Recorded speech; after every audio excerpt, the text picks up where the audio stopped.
Hello friends, मैं सोनम एक बार फिर से आप लोगों के साथ एक अच्छे कंटेंट और एक अच्छे टॉपिक के साथ। तो आइए स्टार्ट करते हैं। आज का टॉपिक है हमारा अधिगम प्रक्रिया। लर्निंग, अधिगम या सीखना एक ही चीज़ है, एक ही बात है।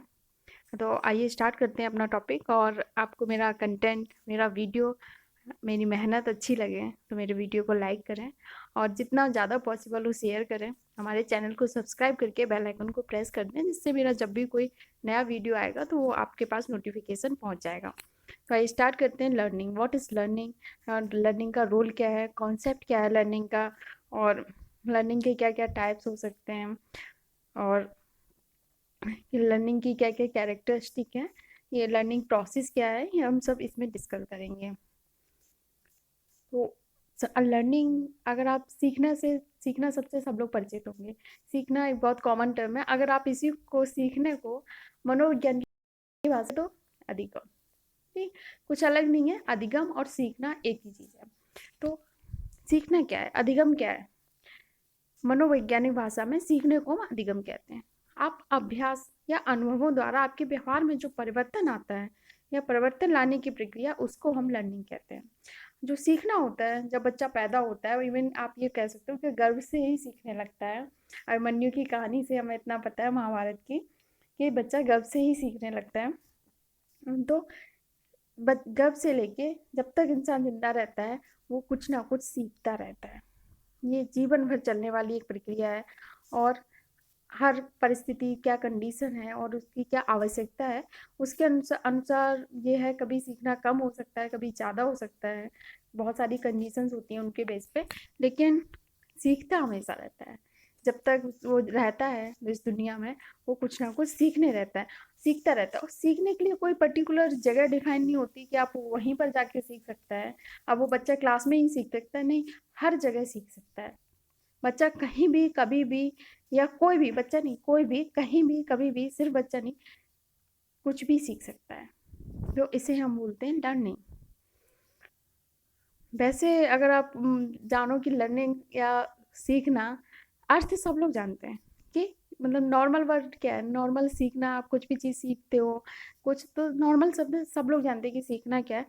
एक्चुअल में इसका जो कॉन्सेप्ट है वो ये कि आप के जो अभ्यास होता है, आप जो फील करते हो या अनुभव होते हैं आपको, उनके द्वारा आप जो अपने व्यवहार में जो परिवर्तन लाते हो, आपके व्यवहार में जो चेंजेस आते हैं, उनको हम क्या बोलते हैं? लर्निंग, अधिगम, सीखना। जैसे कोई छोटा बच्चा है, वो स्टार्टिंग में उसे नहीं पता होता कि आग से जल जाते हैं, वो जाकर आग को छू लेता है। तो एक बार उसने जब आग को छू लिया, तो उसे ये पता चल जाता है कि इसे आगे से नहीं छूना है, इसे छुएगा तो जल जाएगा वो।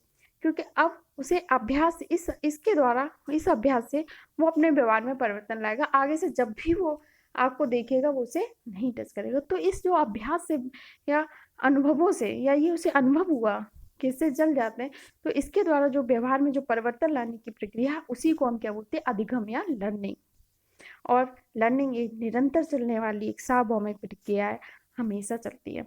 जो हमारे मनोवैज्ञानिक थे, इन्होंने बहुत, कई मनोवैज्ञानिक ने अलग अलग विचार दिए। वुडवर्थ जी ने कहा था, नवीन ज्ञान तथा नवीन प्रतिक्रियाओं को अर्जन करने की प्रक्रिया को हम अधिगम कहते हैं। क्रो ने जी ने कहा था, जो हमारी आदत होती है, ज्ञान होते हैं या अभिवृत्तियां होती हैं, इनको जो हम अर्जन करते हैं, सीखते हैं, यही अधिगम है। स्किनर जी ने कहा था, प्रगतिशील व्यवहार व्यवस्थापन की प्रक्रिया को सीखना कहते हैं। हमारे व्यवहार में क्या प्रगति होती रहती है, एक बार सीख लेते हैं तो क्या प्रगतिशील होते हैं, प्रगतिशील व्यवहार करते हैं, फिर से दोबारा से वैसा व्यवहार नहीं। अगर अच्छा होता है तो करते हैं, नहीं तो नहीं करते। प्रगतिशील व्यवहार करते हैं। किसने कहा था? स्किनर जी ने। गिलफोर्ड जी ने कहा था, आप जो व्यवहार करते हैं, उसकी वजह से आपके व्यवहार में जो परिवर्तन आ जाता है। आपने एक बार व्यवहार किया, अब कि आप आग से जल गए, तो आपके व्यवहार में परिवर्तन आ गया, दोबारा आप आग को नहीं टच करोगे। तो व्यवहार के कारण व्यवहार में आया जो कोई भी परिवर्तन होता है, वो अधिगम है। ये गिलफोर्ड जी ने कहा था। उसके बाद गेट्स व अन्य के अनुसार, अनुभव तथा प्रशिक्षण के द्वारा जो व्यवहार में परिवर्तन आता है, वही अधिगम है। को जो अनुभव कर रहे हो, उसकी वजह से आपने व्यवहार में जो परिवर्तन आए, ये डेफिनेशन बहुत बार पूछी जा चुकी है, बहुत सारे एग्जाम में। गेट्स वन के अनुसार यूपी टेट में तो 3 4 5 बार रिपीट हो चुकी है। इस बार भी जो जनवरी में हुआ था 2020, उसमें भी ये क्वेश्चन आया था। गेट्स व अन्य के अनुसार, अनुभव तथा प्रशिक्षण के द्वारा व्यवहार में परिवर्तन अधिगम है। क्रॉनबेक जी ने कहा था कि सीखना अनुभव के परिणाम स्वरूप व्यवहार में परिवर्तन द्वारा व्यक्त होता है। गार्डनर मर्फी ने कहा था, अधिगम के अंतर्गत वातावरण की आवश्यकता की पूर्ति के लिए व्यवहार में आए समस्त परिवर्तन सम्मिलित हैं। जितने भी परिवर्तन होते हैं वातावरण की आवश्यकता की पूर्ति के लिए, जिससे व्यक्ति सीखता है, वो सारे उसमें शामिल है। किसमें? सीखने में। अब अधिगम के दो मेन टाइप हैं। जनरली जो आप क्लासिफिकेशन होता है अधिगम का, वो दो तरह से कर सकते हैं, गत्यात्मक अधिगम और संज्ञानवादी अधिगम। गत्यात्मक अधिगम वो होता है जिसमें आपका कोई शरीर से, शारीरिक रूप से आपकी कुछ गतिशील अधिगम हो, आपको शारीरिक रूप से आप उसमें काम कर रहे हो, आप सीख ले रहे हो। जैसे मान लो आप साइकिल चलाना सीख रहे हो, आप क्रिकेट खेलना सीख ले, आप बैडमिंटन खेलना सीख लो, ये सब क्या है? शारीरिक रूप से जो अधिगम होते हैं उनको हम बोलते हैं गत्यात्मक अधिगम। इनको हम यांत्रिक अधिगम भी कहते हैं, कभी कभी मूर्त अधिगम भी बोलते हैं, या गामक अधिगम भी बोलते हैं। दूसरे होते हैं संज्ञानवादी अधिगम। संज्ञानवादी अधिगम होते हैं जो आपके दिमाग में रहते हैं, ज्ञानेंद्रियों से जो आपके मस्तिष्क में, आपके दिमाग में जो चीज़ें पहुंच जाती हैं। जैसे आपको कोई प्रॉब्लम है, कोई क्वेश्चन है, उसको सॉल्व करने के स्टेप पता है, ठीक है। मैथ का कोई क्वेश्चन है, वो आप कर लेते हो, आप किसी ऐसे लिख लेते हो, निबंध लिख लेते हो, या आप कहीं किसी जगह भाषण दे लेते हो। ये सब क्या आपके दिमाग में चीज़ें। तो जो आपके दिमाग में, मस्तिष्क में जो चीज़ें हैं, उससे आप कोई समस्या का हल निकाल रहे हो, वो क्या है? संज्ञानवादी अधिगम। ठीक, संज्ञान में उसुबेल जी ने कहा था कि अधिगम के 4 प्रकार हैं। जनरली जो क्लासिफिकेशन है वो यही दो है, गत्यात्मक अधिगम और संज्ञानवादी अधिगम। जो उसुबेल जी थे, इन्होंने कहा था कि अधिगम के 4 प्रकार हैं: अपग्रेड सीखना, अन्वेषण सीखना, रटकर सीखना और अर्थपूर्ण सीखना। तो आप अपग्रेड करके सीखो या अन्वेषण सीखना। अन्वेषण होता है मतलब खोज करके सीखो, किसी चीज़ पे रिसर्च कर रहे हो आप, उसके बाद आपको कुछ सीखने को मिल रहा है, वो अन्वेषण सीखना। या आप रटकर सीख लो, कुछ कॉन्सेप्ट हैं, बहुत सारे कुछ फैक्ट हैं, आप उनको सबको रट लो और जब जरूरत पड़े तब आप उनमें से कुछ एक बता दो। तो ये क्या होता है? रट कर सीखना। और अर्थपूर्ण सीखना, अर्थपूर्ण सीखना होता है मतलब समझ के सीखना। आपको उस चीज़ के स्टेप पता है कि किस तरह से करना है। आप अगर आप समझ के सीखोगे तो आप उस पर तर्क वितर्क कर सकते हो, आपकी बुद्धि ज़्यादा विकसित होगी। अब रटकर सीखने में ऐसा नहीं होगा। रटकर सीखने में तो आप ये है कि आपने पूरा बहुत सारे पेज पढ़ लिए, या बहुत सारा ढेर आपके पास इकट्ठा हो गया जानकारी का, बस उसमें से आपने एक जानकारी दे दी, लेकिन आपको बहुत ज़्यादा उस पर तर्क वितर्क नहीं कर सकते। आपने बहुत ज़्यादा समझ के नहीं वो कुछ सीखा हुआ है। ये उसुबेल जी ने कहा था। उसके बाद RM गहने थे, इन्होंने अपनी एक पुस्तक लिखी थी, द कंडीशंस ऑफ लर्निंग। इसमें इन्होंने कहा था कि अधिगम के 8 प्रकार है, और इन्होंने इसको एक हायरार्की के रूप में रिप्रेजेंट किया था। इन्होंने बताया था पहला होता है सांकेतिक सीखना। इन्हें 4 प्रकार से अधिगम बताए थे, क्या या तो संकेत से सीखो, या उद्दीपन अनुक्रिया रिस्पॉन्स करके, स्टिमुलस और रिस्पॉन्स करके सीखो, या सरल श्रृंखला से सीखो, शाब्दिक संचार से, विभेदीकरण से सीख सकते हो, संप्रत्यय से, नियम से सीख सकते हो। कुछ नियम भी होते हैं सीखने के, भी आगे डिस्कस करेंगे सारी चीज़ें। समस्या समाधान से सीख सकते हो, आपको कोई समस्या होगी, आपने उसका समाधान किया तो आप उससे सीखते हो। अधिगम के अब क्षेत्र कौन कौन से हैं? एक तो ज्ञानात्मक क्षेत्र, क्रियात्मक और भावात्मक, 3 तरह के क्षेत्र हैं आते हैं अधिगम के अंदर। कौन कौन से? ज्ञानात्मक क्षेत्र। जो ज्ञानात्मक क्षेत्र होता है, इसमें आपके जो मानसिक या बौद्धिक क्रियाएं होती हैं, मतलब मन से, दिमाग से, ये इस तरह से आपको मस्तिष्क से रिलेटेड है, ज्ञान से रिलेटेड। जैसे हमने बताया था, आप किसी चीज़ पे सोच सकते हो, आप तर्क वितर्क कर सकते हो, आप कल्पना कर सकते हो, आप कंक्लूजन निकाल सकते हो, किसी भी चीज़ पे विश्लेषण कर सकते हो, या याद कर लेते हो आपको कुछ। ये सारी चीज़ें किस में आती हैं? ज्ञानात्मक क्षेत्र में, मतलब आपको ज्ञान से रिलेटेड है जो आती है वो किसमें? ज्ञानात्मक क्षेत्र। दूसरे होते हैं क्रियात्मक क्षेत्र। क्रियात्मक क्षेत्र में आप ऐसी क्रियाएं करना सीख जाते हो जो अलग अलग तरह की क्रियाएं हैं।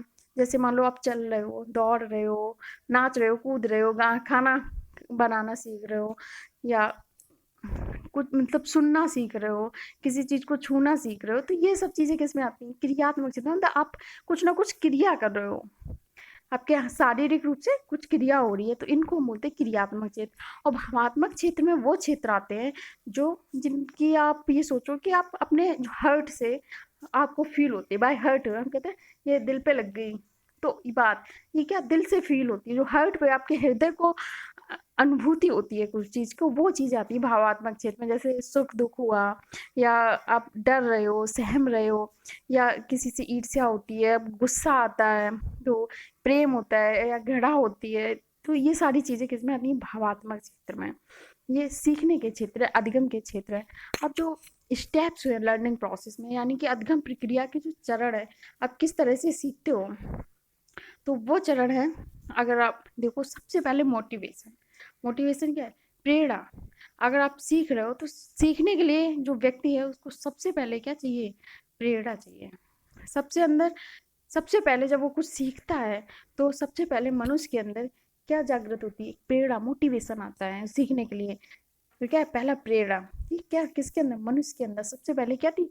एक प्रेरणा आती है। फिर वो, उसने जो डिसाइड किया सीखना है, क्या सीखना है, मतलब उसने कुछ टारगेट रखा होगा अपना, कुछ कोई लक्ष्य रखा होगा। उस लक्ष्य के लिए वो बहुत सारी क्रियाएं करता है, अलग अलग एक्टिविटीज करता है, कई चीजें करता है वो। उस और वो करने में उसे कठिनाइयां आती हैं, बहुत सारी बाधाएं आती हैं, बैरियर आते हैं। इधर इंग्लिश में लिख दिया, जिससे उनको, जो लोग इंग्लिश में समझना चाहे वो इंग्लिश में भी समझ सकते हैं। तो उन्हें क्या बैरियर आते हैं, बहुत सारी कठिनाइयां आती हैं। फिर वो फाइनली क्या होता है? उनमें से सारी एक सही क्रिया करता है, जो बाधाएं आती हैं उनको दूर करता है, जो भी बैरियर आते हैं उनको हटाता है। उसके बाद फाइनली वो एक सही रिस्पॉन्स पे पहुंच जाता है, तो एक सही अनुक्रिया करता है।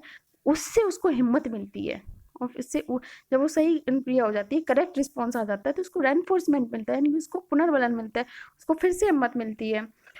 और फिर वो एक सेंटर बना के अपने लक्ष्य को प्राप्त कर लेता है। जैसे फॉर एग्जाम्पल समझो, जैसे आप लोगों को सबको अध्यापक बनना है, एक टीचर बनना है, तो आप लोग सब एग्जाम दोगे, परीक्षा दोगे। अब मान लो मोस्टली लोगों ने उसको क्लियर कर लिया फर्स्ट टाइम में, किसी का नहीं हुआ, किसी का नहीं हुआ, तो वो उसमें फेल हो गया। अब वो उसमें फेल हो गया तो वो क्या करेगा? वो दोबारा से फिर से अच्छी तैयारी करेगा। उसे मोटिवेशन, मोटिवेशन कहाँ से मिलेगा? उसका टारगेट है, मोटिवेट होगा कि उसे, उसका एक लक्ष्य उसने सेट किया है कि उसे अध्यापक बनना है, तो फिर से दोबारा से अच्छी तैयारी करेगा। इस बार वो क्या देखेगा कि वो जो कमी रह गई थी, हाँ, वो सही रिस्पॉन्स सिलेक्ट करने की कोशिश करेगा कि क्या बैरियर आए हमारे में जो हम नहीं कर सके।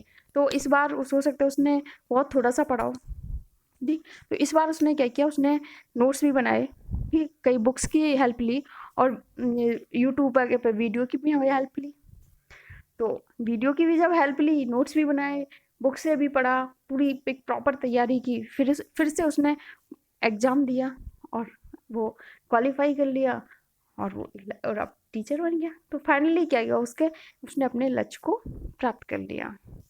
तो ये होते हैं स्टेप्स इन लर्निंग, ये सीखने के स्टेप्स हैं। कि पहली बार वो फेल हुआ था तो उसने सीखा कि उसको क्या प्रॉब्लम आई थी, क्या क्या जो बैरियर थे उससे में, जो इससे वो नहीं बन सका था, तो उसने उनको सीखा, और फिर वो आगे बढ़ा, उसने फाइनली अपने लक्ष्य को रिसीव कर लिया। स्टेप्स होते हैं लर्निंग में, मोटिवेशन, पर्सन, वेरियस रिस्पॉन्सेज, क्योंकि उसे जब प्रेरणा होगी तो बहुत सारे रिस्पॉन्स करेगा, अलग अलग अनुक्रियाएं करेगा, कुछ बैरियर आएंगे, फिर उनमें से एक सही रिस्पॉन्स हो जाएगा, जब उनको बैरियर को दूर करेगा, फिर उससे उसको हिम्मत मिलेगी, रेनफोर्समेंट मिलेगा, पुनर्बलन मिलेगा, और फिर एक संगठन बना के वो अपने लक्ष्य को रिसीव कर लेगा।